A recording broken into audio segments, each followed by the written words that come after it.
আপনারা দেখেছেন সিন্ডিকেট সভাকে কেন্দ্র করে এক প্রকার অসাধু ছাত্র,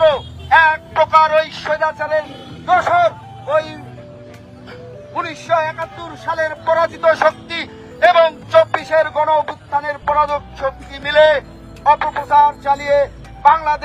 বাংলাদেশের সবচেয়ে জনপ্রিয় ছাত্র সংগঠন, বাংলাদেশের সাধারণ শিক্ষার্থীদের আইকনিক ছাত্র সংগঠন, বাংলাদেশের সাধারণ শিক্ষার্থীদের আবেগ অনুভূতির শেষ আশ্রয়স্থল বাংলাদেশ জাতীয়তাবাদী ছাত্র দলের ভূমিকাকে প্রশ্নবিদ্ধ করার জন্য রাতের আধারে একটি মব ক্রিয়েট করে বাংলাদেশের সর্বোচ্চ বিদ্যাপীঠ ঢাকা বিশ্ববিদ্যালয় ক্যাম্পাসে আমাদের নামে অপপ্রচারে লিপ্ত হয়েছে।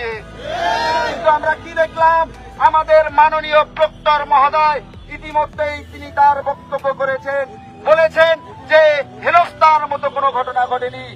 প্রিয় সহযোদ্ধা বন্ধুগণ, আমি ভিসি মহোদয়কে উদ্দেশ্য করে বলে দিতে চাই, আমি প্রক্টর মহোদয়কে উদ্দেশ্য করে বলে দিতে চাই, প্রিয় শিক্ষক মহোদয়গণ, আপনাদের উদ্দেশ্য যদি ভালো থাকে, আপনারা যদি বাংলাদেশের সর্বোচ্চ শিক্ষা প্রতিষ্ঠানটি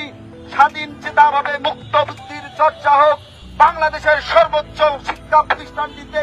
সাধারণ শিক্ষার্থীরা গণতান্ত্রিক উপায়ে তাদের যৌক্তিক মতামত প্রস্তুত করুক, জ্ঞাপন করুক, তা যদি চান, তা যদি আপনাদের লক্ষ্য উদ্দেশ্য হয়, বাংলাদেশ জাতীয়তাবাদী ছাত্র দল আপনাদের সর্বোচ্চ সহযোগিতা করবে। প্রিয় সহযোদ্ধা বন্ধুগণ, হলগুলোতে আপনারা যেভাবে সহিষ্ণুতার পরিচয় দিয়ে সাধারণ শিক্ষার্থীদের মনিকোটায় অবস্থান করছেন, তা অবশ্যই অক্ষরে অক্ষরে পালন করবেন এবং এটা যুগ যুগ ধরে ধরে রাখবেন। আপনাদের যে দিক নির্দেশনা আমাদের জাতীয়তাবাদী ছাত্র দলের সাংগঠনিক অভিভাবক দিয়েছেন আমাদের মাধ্যমে, তা ইতিমধ্যে আপনারা পালন করলেও তা যাতে কোনোভাবে ব্যত্যয় না ঘটে সে ব্যাপারে সজাগ থাকবেন। প্রিয় সহযোদ্ধা বন্ধুগণ, আপনারা কনসার্ন হয়েছেন বলেই আজকে একটি সংবাদপত্রে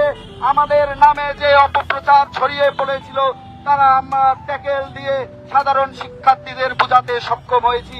আমরা বিশ্বাস করি সংবাদপত্রের প্রতিটি ভাই এবং বোনেরা আমাদের ঐকান্তিক সহযোগিতা করবেন। আপনাদের সহযোগিতা পেলে আমরা বাংলাদেশের সকল ক্যাম্পাসে বাংলাদেশের সবচেয়ে জনপ্রিয় ছাত্র সংগঠন, বাংলাদেশের সাধারণ শিক্ষার্থীদের হৃদয়ের স্পন্দন বাংলাদেশ জাতীয়তাবাদী ছাত্র দলের কার্যক্রম এমন ভাবে পরিচালনা করব যেখানে সাধারণ শিক্ষার্থীরা রাস্তাঘাটে, পথে, প্রান্তরে, ক্লাসে, শ্রেণীকক্ষে সবখানে দেখে আমাদের বাহবা দিতে বাধ্য হবে।